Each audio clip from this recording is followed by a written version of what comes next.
Rádio Rio de Janeiro, a emissora da Fraternidade, passa a apresentar Luz na Penumbra, programa que leva ao seu coração a mensagem da doutrina espírita.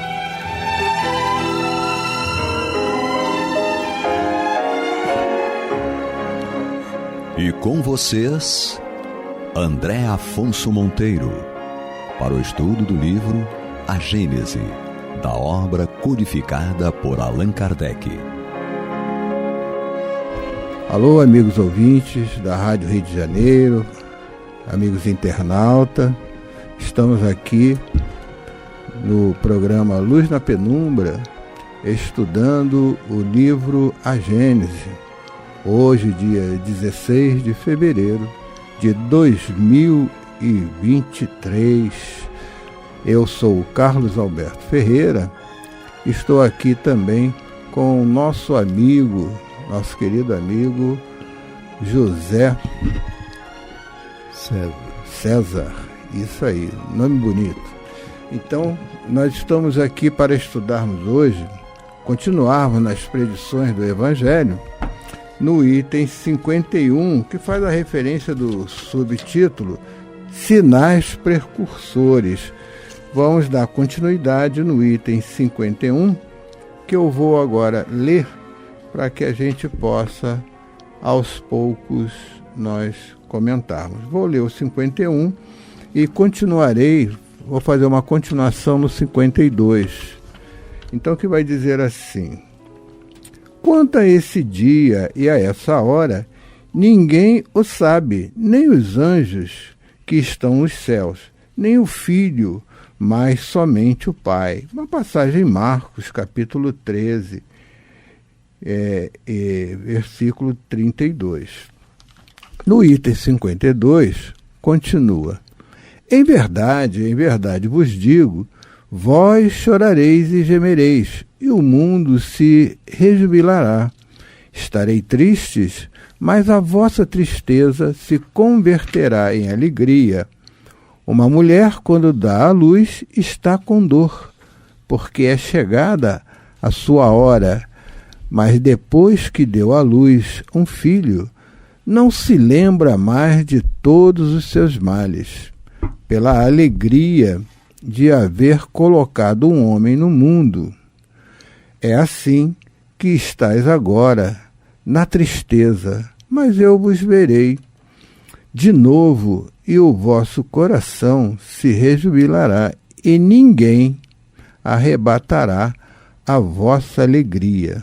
João, capítulo 16, versículos 20 a 22. E também vamos aproveitar e estender o item 53 para que a gente tenha uma amplidão maior no nosso discernimento relativo a essa passagem.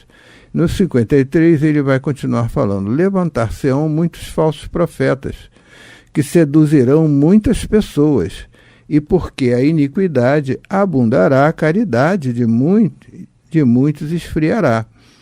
Mas aquele que perseverar até o fim será salvo. E este evangelho do reino será pregado em toda a terra, para servir de testemunho a todas as nações. E é então que o fim chegará. Mateus capítulo 24, item 11 a 14. Bom, agora vamos fazer um comentário, e eu já vou convocando o César, porque nesse item 51, ele vai falar que quanto a esse dia e essa hora, ninguém sabe, nem os anjos que estão nos céus, nem o Filho, mas somente o Pai. Ou seja, os sinais precursores do qual nós estamos estudando e que Jesus nos fala, então ele diz que com relação a nossa, principalmente a nossa mudança, porque quando a gente olha as palavras de Jesus naquela época, os sinais dos tempos, né? Os tempos são chegados. Quando nós escutamos esse tipo de passagem de Jesus, acho que tem muita gente ainda que está esperando os tempos chegar, quando na realidade os tempos já são chegados, né?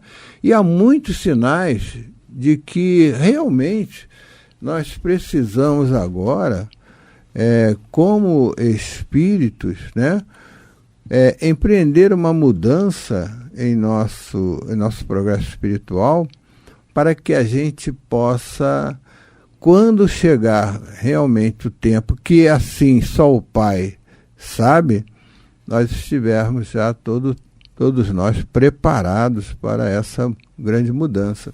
Mas o que a gente não pode esquecer, e aí, César, a gente lembra que essa mudança é nossa, né? Claro. Não é uma mudança que a gente fica sempre querendo que o outro mude, a Terra precisa mudar, as civilizações terrenas precisam mudar. Mas essa mudança, né, quando nós vamos vendo, estudando essas passagens dos espíritos, que eles vão nos alertando, essa mudança começa sempre em nós, né? Então, os tempos são chegados, os sinais dos tempos, é para todos nós, né? E aí, César, nós vamos vendo Jesus agora preparando os nossos corações para as mudanças que ocorrerão, com certeza, sobre a égide de Deus, né, com relação ao nosso planeta, ao nosso... Né? É isso aí. Aqui nesses itens que você leu, 51, 52, 53, na verdade é uma anunciação de como os tempos se darão aqui no nosso mundo, né? Só que a gente, logo no 51, ele faz lembrar de um provérbio antigo que a gente sabe, todos nós já escutamos falar nisso. O futuro a Deus pertence. Todos nós escutamos isso. Ditado, né? Isso é a reafirmação disso, né? O que ele diz aqui? Esse dia ninguém sabe, nem os anjos do céu, nem o filho, nem ninguém, só o Pai. Então o futuro a Deus pertence. Mas que esse dia vai chegar, vai. E aí ele também traz a consolação. Além dele falar de todas as mazelas. Por quê? Porque nós fazemos isso mesmo. Nós na verdade, nós maltratamos o mundo em que nós vivemos com os nossos pensamentos, palavras ou obras, seja lá como for. Mas a gente maltrata mesmo, né, o mundo. Nos maltratamos uns aos outros. E aí a caridade esfriará, né? E vai chegar esse tempo em que essas coisas acontecerão. Mas, quando ele chega no 53, o que ele fala? Ele volta àquela questão da doutrina espírita consoladora, né? Aquele que perseverar até o fim será salvo. E este evangelho do reino será pregado em toda a terra. E aí diz assim, que ninguém tirará a alegria desses que serão salvos. Ninguém. Ou seja, é consoladora mesmo, né? Fala tudo de que a gente pode passar, como a gente pode se livrar, e no final diz assim, olha, depois você vai ter a alegria que não é deste mundo, mas ninguém tirará de você. Bem interessante, porque esse alerta, né? Porque quando nós olhamos na realidade, a gente às vezes pode pensar assim, por que eu preciso melhorar, eu preciso mudar, né? Quando a gente vê um mundo ainda muito ligado a imediatismo, né? Ligado preso muito às questões materiais, não, embora nós ainda necessitamos muito da vida material, né? Somos espíritos ainda com esse tipo de necessidades, mas caminhando, né, para um progresso espiritual que nós devemos atentar com relação às lições de hoje. Então, acho que se perseverar é justamente quando nós precisamos perseverar nessa mudança íntima nossa. Não esmorecer, não achar, mas isso não vai dar em nada. Não, isso é uma realidade do espírito. Nós temos uma vida espiritual, certo? única, mas várias existências. E por que tantas existências, né, tantas reencarnações, se o propósito não fosse a nossa melhoria moral, né?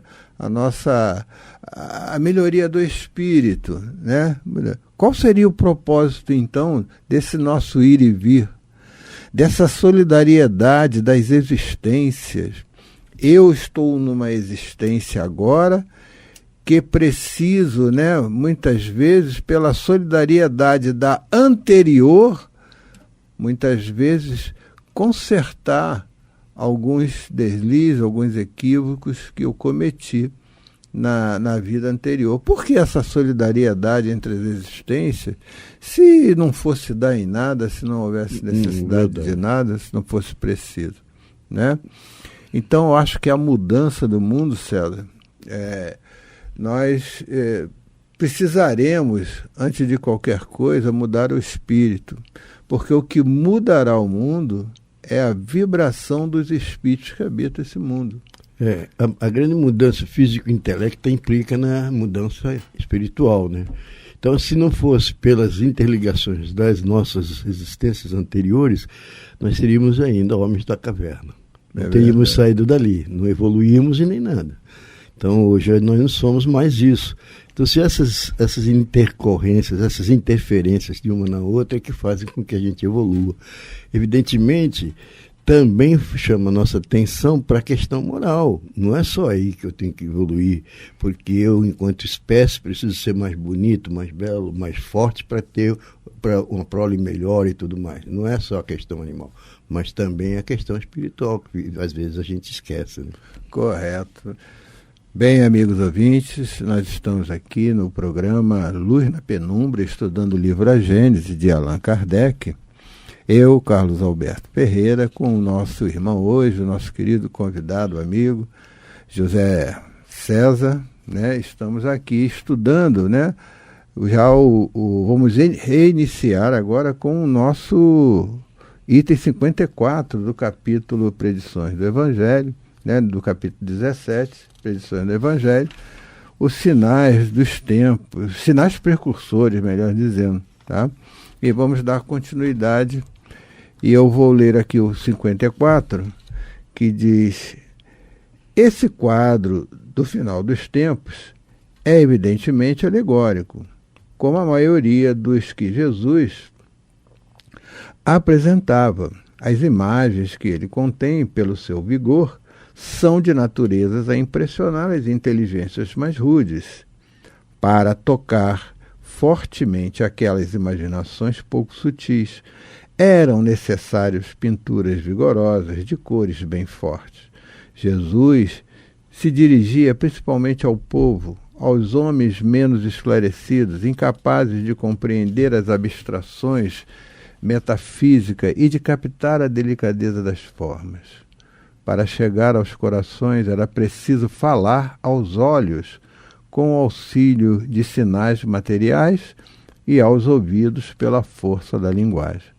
Por uma consequência natural daquela disposição de espírito, o poder supremo só podia, segundo a crença de então, manifestar-se através de fatos extraordinários, sobrenaturais.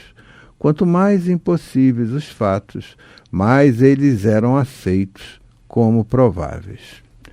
Então, nessa paradinha aqui, antes de continuarmos a lição, já vamos ver aqui, César, né, Jesus a quem ele se dirigia, os seus ensinamentos aos corações mais simples, né? Aqueles que tinham a condição de absorver aquilo que ele estava passando, ensinando, pela sua humildade, pela sua condição.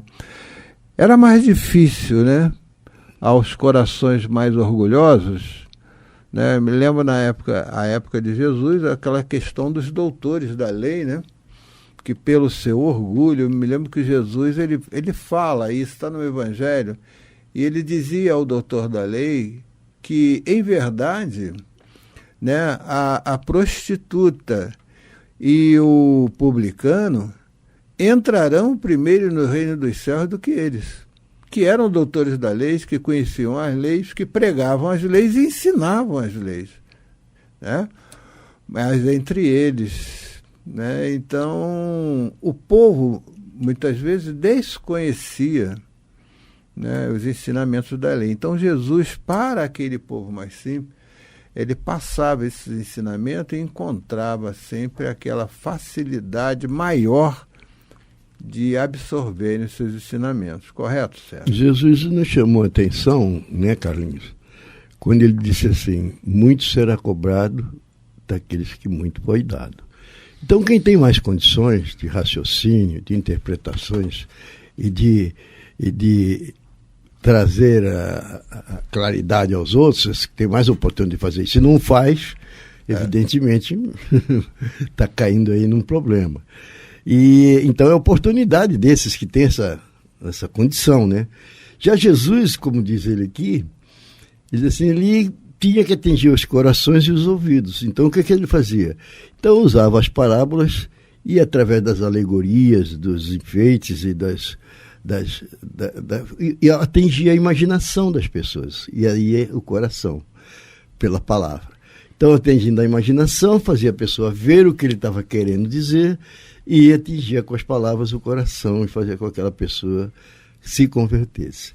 Eu lembrei agora, quando a gente vê essas coisas, de uma companheira que fez uma palestra lá na casa, no comecinho do ano, assim, no dia... Lá do céu, no Centro Espírita Leão Denis. Isso, na nossa casa lá no céu. E ela disse o seguinte: olha, é ano novo, mas se a gente não mudar, continua tudo a mesma coisa, porque a casa é a mesma, as pessoas que estão lá são as mesmas, as contas são as mesmas, os problemas são os mesmos e está tudo lá. E eu ainda vou dizer mais, nós passamos agora de janeiro para fevereiro, nem soltamos foguete, já vivemos mais um mês da nossa vida, nem soltamos foguete, soltamos de dezembro para janeiro. Qual é a diferença? É verdade. Eu não mudei nada, então continua tudo a mesma coisa. Então, para ser um ano novo, é necessário que a gente faça uma reflexão e a gente comece a fazer esses primeiros passos das nossas mudanças, né? Com certeza. Mas aí, continuando aqui, César, ele continua aqui no item 54, dizendo assim: o Filho do Homem, vindo sobre as nuvens do céu, com grande majestade, cercado de seus anjos, e ao som de trombetas, lhe parecia muito mais imponente do que um ser investido apenas de poder moral. Por isso mesmo, os judeus que esperavam no Messias um rei terreno, mais poderoso do que todos os outros reis, destinado a colocar a sua nação frente de todas as demais e reerguer o trono de Davi e de Salomão, não quiseram reconhecê-lo no humilde filho do carpinteiro, sem autoridade material, tratado de louco por uns e de cúmplices de Satã por outros. Eles não podiam compreender um rei sem asilo e cujo reino não era deste mundo. Então, no entanto, esse pobre proletário da Judéia tornou-se o maior entre os grandes. Ele conquistou para a sua soberania mais reinos do que os mais poderosos potentados.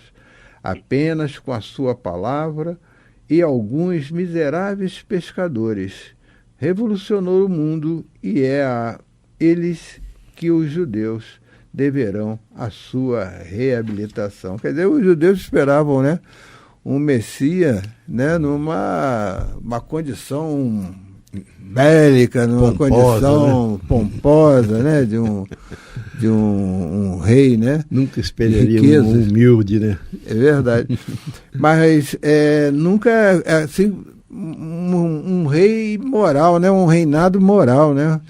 E dentro dessas questões morais, né, ele se tornou o maior entre todos, né? Eles esperavam que uma pessoa daquela nascesse num palácio, não numa estrebaria, né? Não numa manjedoura, dentro de uma estrebaria, onde guardavam os animais, e dali deveria eles fazer a sujeira deles, aquela coisa toda. Então ele nasceu ali. Eu não vi em nenhuma outra, uma outra doutrina, seita, seja lá o que for, é que os seus profetas, os seus precursores, tenham nascido assim numa situação tão simples como Jesus, né? No entanto, a gente até hoje fala nesse homem. Então, o que ele quer dizer com Kardec, quer dizer para a gente aqui, porque aqui já é a interpretação de Kardec, ele quer dizer assim, com alguns poucos pescadores simples, mas a gente precisa lembrar que Jesus mesmo disse àqueles pescadores: eu conheço vocês antes de entrarem no ventre de vossa mãe. Eu conheço cada um de vocês antes de vocês entrarem no ventre de vossa mãe. Então, ele já nos estava dando uma demonstração das consequentes reencarnações do mundo na vida espiritual, mas ali ele não podia abrir tanto assim. E aí, com esses miseráveis, conseguiu, com suas ideias, suas palavras, revolucionar o mundo, e é a ele que os judeus deverão a sua reabilitação. Não só os judeus, como a gente já viu, né, em outras partes da própria Gênesis, que Jesus não veio para os judeus, nem é o Deus da terra, né? Veio trazer o Deus do amor a toda a humanidade, não só daquela terra prometida, aquela coisa toda. Isso aí a gente esquece, mas então hoje, esse Deus de amor, e quando vem Jesus, não para a salvação dos judeus. Os judeus aqui a gente pode entender como a humanidade, né? A humanidade inteira, né? Nós todos temos uma moral cristã que temos aí que estudar e fazer com que a gente possa nos reabilitar através dela, porque são os exemplos que Cristo deixou nesse código moral que é o Novo Testamento, né? Que é os evangelhos dos apóstolos, dos 4 evangelistas. E ali cita vários exemplos. A gente já fez estudos, cara, na nossa casa, lá no CELD, de a gente pegar as citações do Evangelho e comparar todas elas. Ou seja, Marcos, João, Mateus, Lucas, pegar cada... Então você vê a citação aqui sobre, por exemplo, vamos dar um exemplo aqui, sobre mesmo a vinda do Cristo. Então está em Marcos, tem em João, tem em Lucas. Em outras palavras, mas tá, sabe, aquela mesma coisa. Aí você vai e pega outra coisa que está em João, por exemplo, está em João 24, enviará o Cristo Consolador, enviará o Consolador Prometido, aquela coisa toda que o pessoal fala. Você vai lá, pega na outra, está outro tipo de escrita e tudo mais. Então você vai constatando com aquilo. Qual era a ideia do estudo? Era a gente constatar com aquilo, porque se está em 2, 3 apóstolos, se está nos 4 ainda, como tem o João às vezes, 4 pessoas para falar a mesma coisa, é muito difícil, tá se enganando, né? É verdade. Não é? Mas também, César, também veja muito pelo lado do exemplo, né? O Cristo, se ele só falasse, palavras elas vão se perdendo com o tempo. O vento, né? Mas o exemplo ele arrasta, né? Uxi. Entendeu? Então, a exemplificação desse amor, né? É que foi realmente fundamental para que hoje nós estivéssemos aqui estudando o Evangelho de Jesus, estivemos aqui tentando hoje, de alguma forma, pelo menos já começar a praticar alguma coisa. Como a gente vê no Evangelho, né? Jesus não só falava e nem exemplificava, ele praticava, né? Praticava também. O pessoal via ele fazer. Essa que é a grande questão. Então, essa é a grande questão. Então, nesses ensinamentos, né, que eram as predições dele, que ele como governador planetário, né, a visão desse espírito, né, com relação ao futuro do planeta, do qual ele governava, né? Então, ele tem toda a certeza que no comando desse barco, vamos dizer assim, que é a humanidade, com certeza não haverá de se desgarrar nenhuma ovelha, porque muitas demorarão a voltar, muito mais do que as outras, mas todos nós chegaremos à felicidade plena, à mudança dos nossos corações. E assim nós finalizamos o programa hoje, Luz na Penumbra, estudando o livro A Gênesis, finalizando, né, nas predições do Evangelho, no Sinais Precursores, o item 54.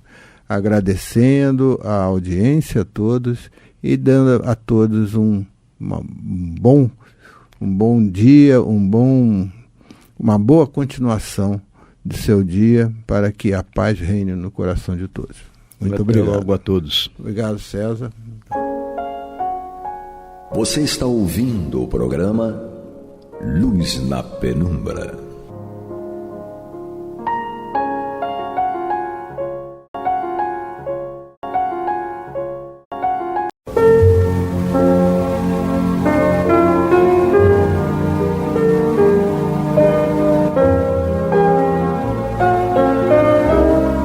A Rádio Rio de Janeiro está levando ao seu lar e ao seu coração a mensagem consoladora da doutrina espírita, através do programa Luz na Penumbra.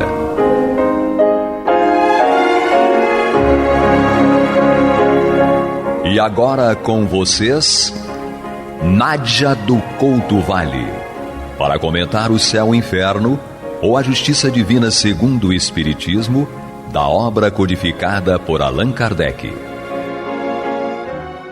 Amado e amada ouvinte internauta, que a paz de Jesus permaneça conosco hoje e sempre. Continuamos o estudo desta obra, estudamos juntos aqui pela Rádio Rio de Janeiro, a emissora da Fraternidade. Estamos já na segunda parte, no capítulo 5º, no qual o nosso querido codificador Allan Kardec nos traz a trajetória, os ascendentes, as consequências das opções que esses espíritos fizeram e que ele classificou aqui neste capítulo como suicidas. Está dedicado aos espíritos suicidas este capítulo 5º, que nós já estamos estudando há algumas semanas. Nós continuamos, portanto, esse estudo para falarmos sobre as contingências, os reflexos, as implicações dos espíritos suicidas que professavam, se é que podemos dizer, usar a palavra professar, que professavam o materialismo. Na verdade, o materialismo é uma corrente da filosofia que, a rigor, defende que o Deus é a matéria. A matéria é que é o Deus dos materialistas.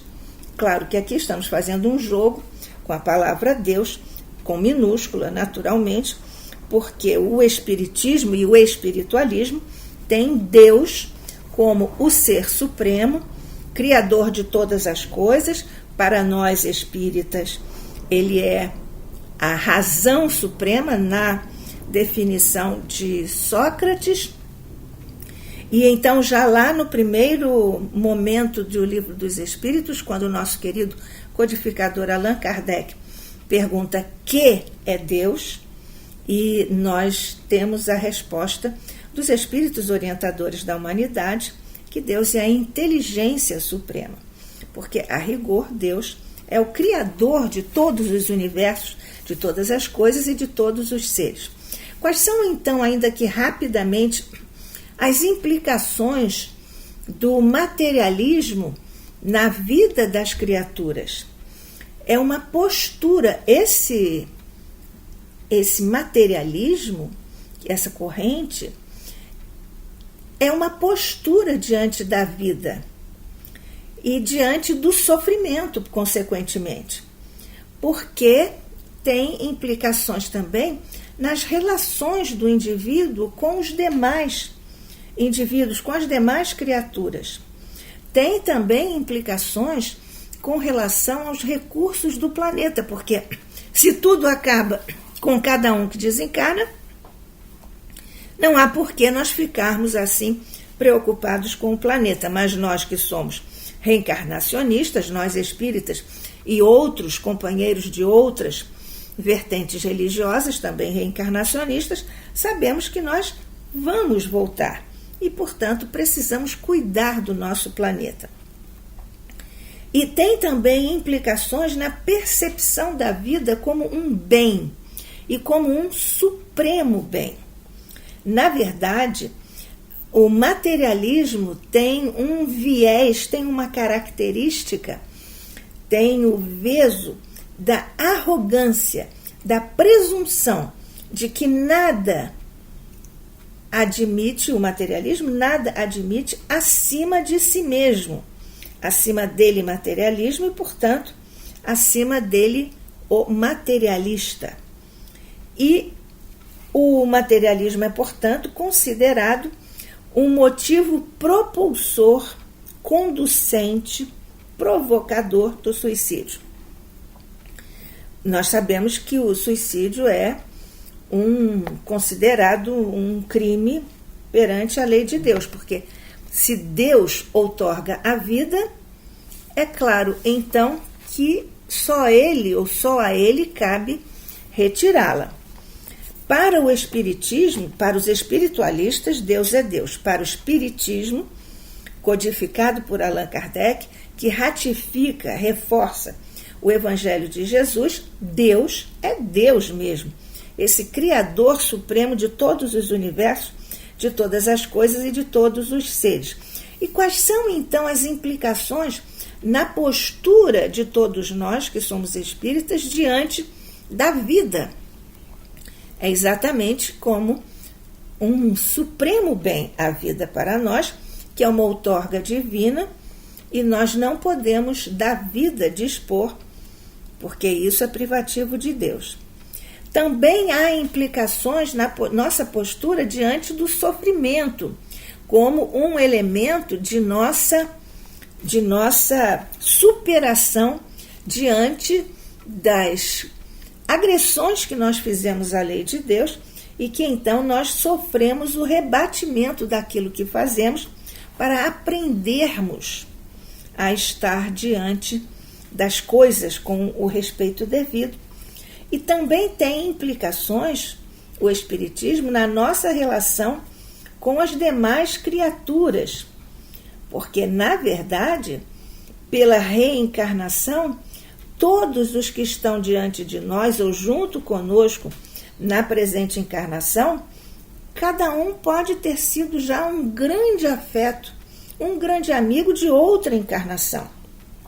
Por isso que devemos ter todo o respeito e oferecer sempre o melhor de nós a todos os nossos companheiros que estão junto conosco nesta encarnação.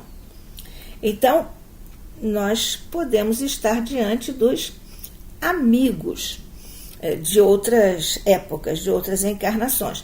Também a nossa postura diante dos recursos do planeta já ficou implícito, porque nós vamos voltar e precisamos encontrar um planeta devidamente equipado para a nossa condição de sobrevida e de aqui vivermos a nossa encarnação. E também, lógico, a nossa postura diante da vida como um supremo bem. O materialismo, por conta de ser essa negação desses valores superiores, o fato de nós nos filiarmos ao materialismo, das pessoas, dos indivíduos, se filiarem ao materialismo, significa que há obstáculos fluídicos no plano espiritual daqueles indivíduos que seguiram o materialismo, que acreditaram que tudo é matéria. Então, na verdade, o que acontece no plano espiritual é que os espíritos se ocultam aos semelhantes pela vontade. Isso pode ser um castigo, pode ser uma recompensa. E é um castigo para alguns ateus, para alguns céticos. Nós vamos vendo isso agora quando nós estamos iniciando um estudo, que estamos agora iniciando o estudo de um ateu. Agora, portanto, nós estamos vendo que o suicídio tem consequências no plano espiritual, tem repercussões no próprio espírito. Nós já comentamos várias questões com relação a isso, no estudo de outras trajetórias de outros espíritos, aqui mesmo, neste capítulo 5º da segunda parte, de O Céu e o Inferno, a Justiça Divina segundo o Espiritismo. E também tem consequências nas reencarnações subsequentes. Porque muitas vezes o sofrimento já vem logo no plano espiritual, quando o espírito materialista, às vezes, vê os próprios despojos sendo carcomidos pelos vermes. Essa questão está posta em várias obras da doutrina espírita, pela psicografia de Chico Xavier, de Divaldo Pereira Franco, de Raul Teixeira e de tantos outros médiuns muito sérios, muito reconhecidos na sua cristalina mediunidade. Então nós vemos aqui esta questão do suicídio, que também já vimos, que está lá em O Livro dos Espíritos, nas perguntas 943, 944, 946, quando os espíritos superiores dizem ao nosso querido codificador Allan Kardec que o suicídio decorre ou é consequência do desgosto da vida, da ociosidade, da falta de fé, da saciedade, porque tenho tudo e não me tem agora nenhum desejo de ter uma causa para defender, alguma coisa para realizar. E nós vemos na pergunta e resposta, que tomaram o número 957, também o Livro dos Espíritos, as consequências que são iguais para todos os suicidas. Existem consequências iguais e existem outras consequências que são decorrentes do caso de cada espírito, da trajetória, das opções que cada espírito fez. Nós, portanto, estamos aqui no programa Luz na Penumbra, eu, Nádia do Couto Vale, e você, amigo, amiga, ouvinte, internauta, estamos estudando o céu e o inferno, a justiça divina segundo o Espiritismo. Estamos aqui desdobrando alguns outros comentários a respeito da questão do suicídio, porque estamos no capítulo 5º da segunda parte da obra, em que o nosso codificador Allan Kardec trata dos suicidas. E nós hoje começamos o estudo do espírito MJBD. Kardec nos apresenta esse espírito como sendo, ainda encarnado, naturalmente, um homem instruído, mas extremamente saturado de ideias materialistas. A expressão é do nosso codificador. Portanto, MJ, vamos chamar assim, MJBD, não acreditava em Deus, não acreditava na existência da alma, portanto, não acreditava na vida futura, era, enfim, um ateu. Ele foi evocado 2 anos depois de desencarnado. E então nós vemos aqui a descrição, a apresentação de Allan Kardec. MJBD era um homem instruído, mas em extremo saturado de ideias materialistas, não acreditando em Deus nem na existência da alma. A pedido de um parente, foi evocado 2 anos depois de desencarnado, lá na Sociedade Espírita de Paris. Então, o que diz o espírito MJ à mesa mediúnica? Então, ele diz que é um réprobo, que ele sofre, e ele declara que sofre, que a evocação é penosa para ele mesmo, lembramos aqui, 2 anos após a desencarnação. Inicia-se assim a evocação. Ele diz: sofro, sou um réprobo. E mais tarde, ou na sequência, fomos levados a evocar-vos em favor da vossa felicidade, do vosso esclarecimento.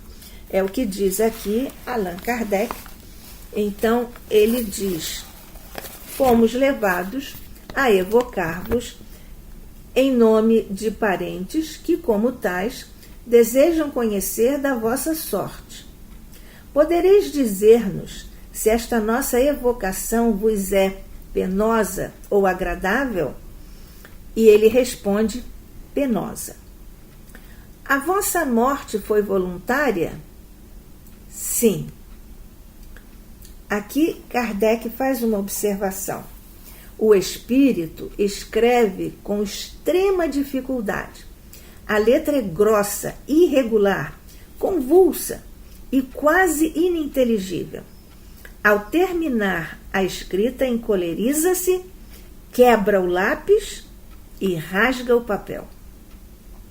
Então Kardec lhe diz: tende calma, que nós todos pediremos a Deus por vós. Resposta do ateu: sou forçado a crer nesse Deus. Que motivo poderia ter-vos levado ao suicídio? O tédio de uma vida sem esperança. Nós acabamos de lembrar aqui as respostas dos espíritos superiores a Allan Kardec em um livro dos Espíritos, a respeito da ociosidade, do desgosto da vida, da falta de fé, da saciedade, da falta de um projeto de vida, de uma causa pela qual dedicar a vida e pela qual lutar. Então, ele diz: o tédio de uma vida sem esperança. Kardec nos oferece mais uma anotação que nós, naturalmente, vamos aproveitar a beleza da palavra de Kardec e vamos partilhar com você a beleza do texto do nosso codificador. Escreve ele sempre em caracteres menores, em letras menores. Por que faz isso o nosso querido codificador? Pelo rigor científico de apor aqui um texto que é da sua própria autoria, da sua própria lavra, e não mais dos espíritos superiores. Também por humildade e pelo rigor científico. Então, diz-nos Kardec aqui em mais uma de suas preciosas notas, um esclarecimento. Diz-nos Kardec: concebe-se o suicídio quando a vida é sem esperança. Procura-se então fugir-lhe a qualquer preço. Com o espiritismo, ao contrário, a esperança fortalece-se porque o futuro se nos desdobra. O suicídio deixa de ser objetivo, uma vez reconhecido que apenas se isenta a gente do mal para arrostar com um mal 100 vezes pior. Eis porque o espiritismo tem sequestrado muita gente a uma morte voluntária, um suicídio.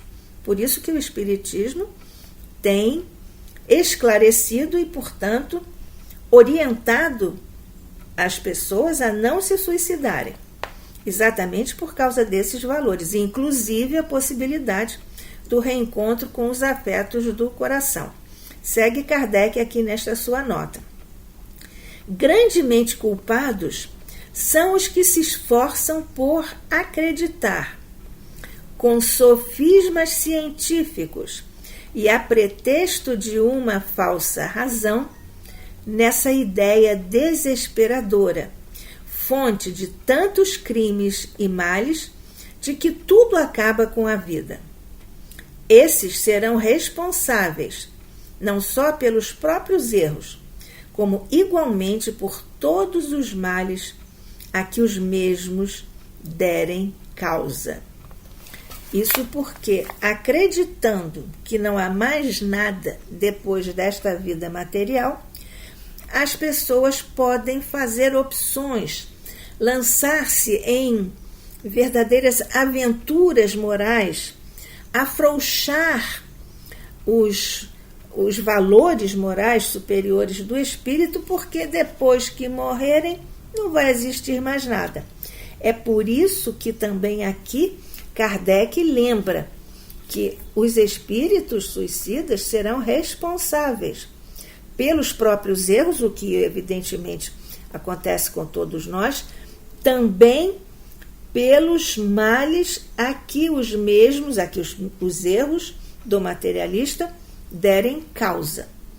E nós vemos que os erros do materialista vão ser um tanto diferentes dos erros dos espíritas e dos espiritualistas, como nós vimos ainda há pouco. Seguindo ainda essa observação e aqui a conversa à mesa mediúnica, nós vemos aqui Kardec perguntando: quiseste escapar às vicissitudes da vida? Adiantastes alguma coisa? Sois agora mais feliz?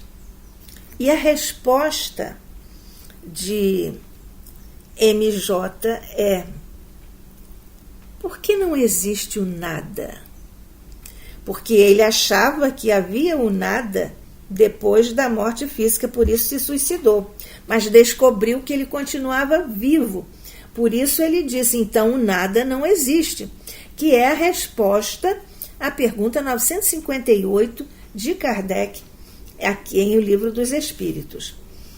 Tende a bondade de nos descrever do melhor modo possível a vossa atual situação.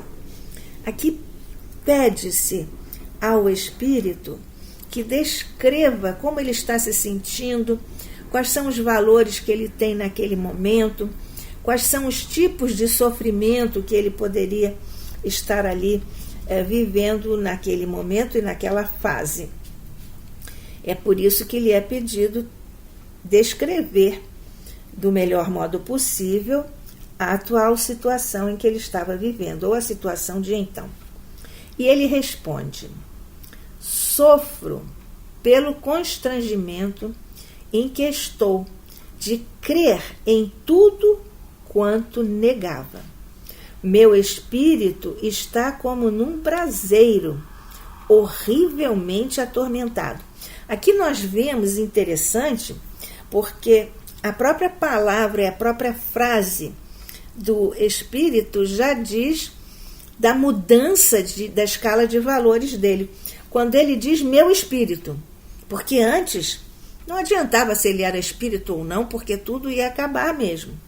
Mas aqui ele diz meu espírito está como num braseiro, quer dizer, está uma espécie de um fogo dentro dele, na sua escala de valores, horrivelmente atormentado. Porque, na verdade, aqui também existe, talvez, um viés, uma coloração do orgulho de ter que se curvar diante da realidade de que o nada não existe, de que o suicídio não vale a pena, e ele diz, por isso, sofro pelo constrangimento em que estou, de crer em tudo quanto negava. Portanto, teve que mudar a escala de valores, e isso é sempre desagradável, para dizermos o mínimo, aqui, com relação a todos nós, estamos encarnados ou não, com relação a esse quesito, a esse tema ou não. Ainda uma pergunta de Kardec: de onde provinham as vossas ideias materialistas de outrora?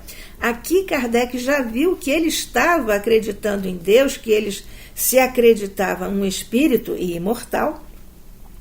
Então, por isso Kardec pergunta como é que esse senhor, o MJ, chegou ao materialismo. E ele responde: em anterior encarnação eu fora mau, e por isso condenei-me na seguinte encarnação aos tormentos da incerteza, e assim foi que me suicidei. Nós vemos como é presente e a importância da nossa encarnação anterior, dos valores que professamos e defendemos em encarnações anteriores, porque isso tudo se reflete, porque dá continuidade, se reflete na nossa encarnação subsequente e, consequentemente, também no plano espiritual.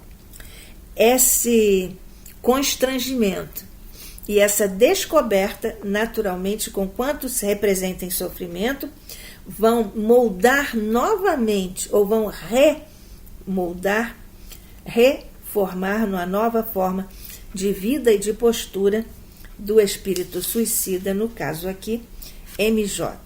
Nós continuaremos com esse estudo em nosso encontro seguinte, na próxima semana, aqui pela Rádio Rio de Janeiro, a emissora da Fraternidade, no programa Luz na Penumbra. Que a paz de Jesus permaneça conosco hoje e sempre. Que assim seja.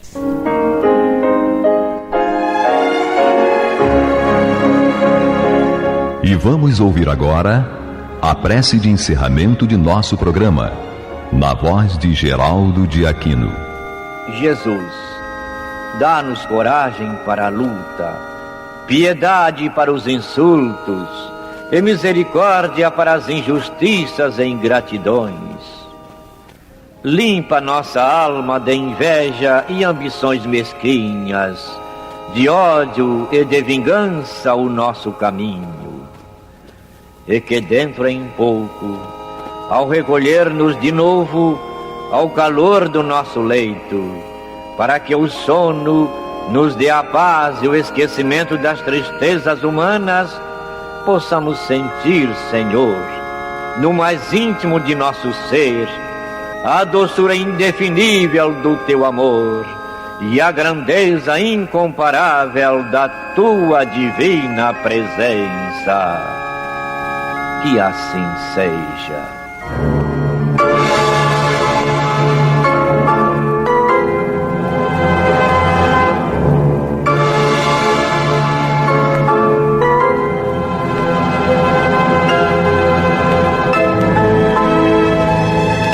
Acabamos de apresentar o programa Luz na Penumbra, que voltará a ser apresentado amanhã às 21 horas nesta emissora.